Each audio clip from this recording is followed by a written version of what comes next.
இது நவீஸ் டைரி.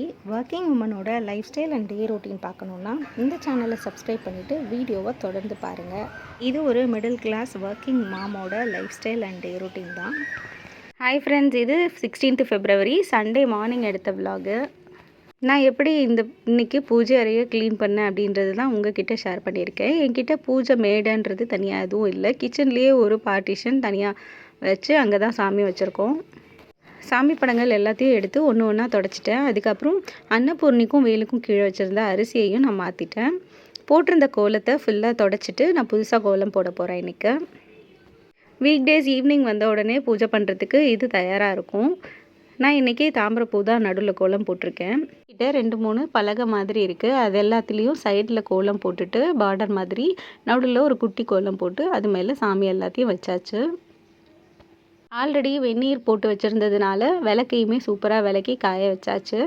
இப்போ பூஜை அறை சூப்பராக ரெடி ஆகிடுச்சு. இன்றைக்கி முறுக்கு எப்படி பண்ணுறது அப்படின்ற வீடியோவும் ஷேர் பண்ணியிருக்கேன் பாருங்கள். கிறிஸ்பியான முறுக்கு இன்ஸ்டண்ட்டாக எப்படி செய்கிறது அப்படின்றத இந்த வீடியோவில் பார்க்கலாம். பொட்டுக்கட்டில் கொஞ்சம் எடுத்து மிக்ஸி ஜாரில் போட்டு நல்லா பொடி பண்ணிக்கலாம். அதுக்கப்புறம் இதை நல்லா சலித்து எடுத்துக்கலாம். கண்டிப்பாக சலித்து தான் பயன்படுத்தணும். ஏன்னா இதில் இருக்க திப்பிகள்லாம் இருந்ததுன்னா வெடிச்சிரும். அதனால தான். அதுக்கப்புறம் பச்சரிசி மாவு 1 கிலோ எடுத்துக்கிறேன். 1 கிலோ பச்சரிசி மாவுக்கு நான் 100 கிராம் பொட்டுக்கடலை எடுத்துக்கிட்டேன். இந்த கலவையோட எள்ளு தேவையான அளவு போட்டுக்க போகிறேன். இந்த குவான்டிட்டிக்கு முறுக்கு தாராளமாகவே ஒரு 40லேருந்து 45 முறுக்கு வரைக்கும் வரும். கருப்பு எள்ளு ரொம்ப நல்லாயிருக்கும், வெள்ளை எள்ளு இருந்தாலும் பரவாயில்ல. இதுக்கப்புறம் இதில் தேவையான அளவு உப்பு சேர்த்துட்டு கொஞ்சமாக வெண்ணெய் அப்படி இல்லாட்டி நெய் அதையும் விட்டு இதை நல்லா பிசைஞ்சிடலாம். ஆல்ரெடி இன்ஸ்டன்ட் மாவு கடையிலேருந்து வாங்கினது அப்படின்றதுனால அது வறுத்த மாவாக தான் இருக்கும். அதனால் நான் இப்போ என்ன பண்ண போகிறேன்னா வெந்நீர் வச்சு சூடான வெந்நீரை இதில் ஊற்ற போகிறேன். பச்சை தண்ணி சேர்த்தா நல்லா இருக்காது. தண்ணி கொஞ்சம் சூடு பண்ணிவிட்டு அதுக்கப்புறம் சேர்க்கணும். அதுக்குள்ளே அச்சை நான் ரெடி பண்ணிடுறேன். இதில் உள்புறம் ஃபுல்லாக எண்ணெய் தடவிடுறேன். இப்போ தண்ணி கொதிச்சிருச்சு. இப்போ இந்த கொதித்த தண்ணியை இந்த மாவோடு விட்டு கொஞ்சம் கொஞ்சமாக மிக்ஸ் பண்ணுங்கள். தேவையான அளவு கலரிட்டு அதுக்கப்புறம் தண்ணி அளவு பார்த்துட்டு மிக்ஸ் பண்ணிடுங்க. உங்களுக்கு சப்பாத்தி மாவு அளவு வந்தால் போதும். சூடான தண்ணி விட்டதுனால கையால் பிசைய முடியாது. அதனால் நான் ஒரு கரண்டியால் கிளறிட்டுருக்கேன். இப்போ இது ஓரளவு பக்குவமாக மாவு வந்ததுக்கப்புறம் இதை நல்லா மூடி வச்சுடுங்க. நம்ம வெந்நீர் விட்டதுனால அது அந்த ஹீட்லேயே அந்த மாவு வெந்திருக்கும்.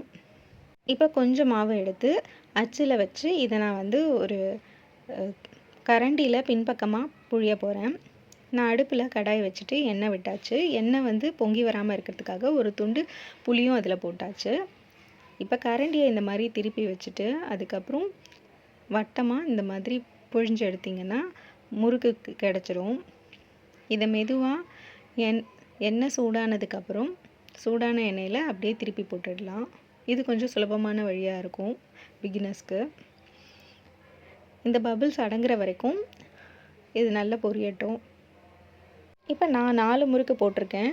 4மே ஓரளவு பபிள்ஸ் அடங்கிருச்சு. இன்னுமே பபிள்ஸ் குறையணும், கலரும் மாறணும். இப்போ முறுக்கு நல்லா வெந்துருச்சு, கலரும் மாறிடுச்சு, பபிள்ஸும் குறைஞ்சிருச்சு. இதுதான் சரியான பக்குவம். இப்போ முறுக்கை எடுத்துடலாம். இந்த முறுக்கு எவ்வளோ கிறிஸ்பியாக இருக்குது அப்படின்றத நீங்களே பாருங்கள். சரிங்களா?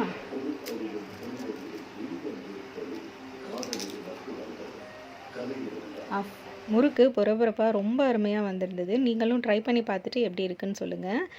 ரவியும் நவியும் சூப்பராக இருக்குது அப்படின்னு சொன்னாங்க. நீங்களும் ட்ரை பண்ணி பார்த்துட்டு கமெண்ட் செக்ஷனில் கொடுங்க.